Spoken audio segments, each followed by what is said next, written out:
80 वर्षीय व्यक्ति अपने 45 उच्च शिक्षित बेटे के साथ अपने घर में सोफे पर बैठा था। अचानक उनकी खिड़की पर एक कौवा बैठ गया।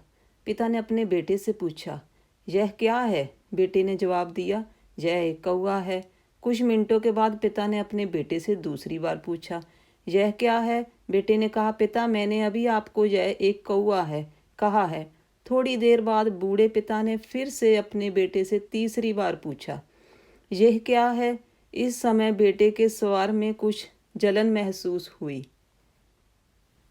तब उसने अपने बेटे से झुंझलाते हुए बोला, यह क्या है? कौवा है, एक कौवा है। थोड़ी देर बाद पिता ने फिर से अपने बेटे से चौथी बार पूछा, यह क्या है?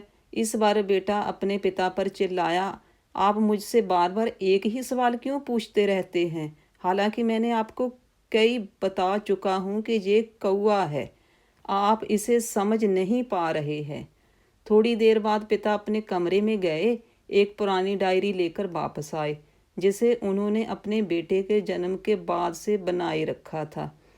एक पेज खोलने पर उन्होंने अपने बेटे को उस पेज को पढ़ने के लिए कहा। जब बेटे ने इसे पढ़ा तो नियमित लिखे शब्दों में डायरी में लिखे गए थे, आज मेरा 3 साल का बेटा, छोटा बेटा सा सोफे पर मेरे साथ बैठा था।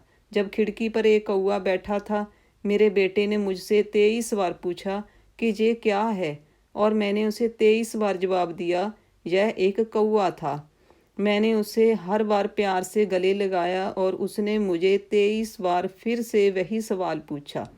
मुझे इस बात से बिल्कुल भी चिढ़ नहीं हुई कि मैंने अपने मासूम बच्चे के लिए प्यार महसूस किया है, जबकि छोटे बच्चे ने उससे 23 बार पूछा, ये क्या है? पिता को 23 बार पूरे सवाल का जवाब देने में कोई जलन महसूस नहीं हुई, और आज जब पिता ने अपने बेटे से सिर्फ 4 बार यही सवाल पूछा तो बेटे को चिढ़ और गुस्सा महसूस हुआ। इसे पढ़कर उस बेटे को अपने किए गए व्यवहार पर पता चल गया, जिससे चलते अब वह मन ही मन बहुत शर्मिंदा हो रहा था। शायद उसे अब किए गए अपने बूढ़े पिता के प्रति व्यवहार का पता चल गया था।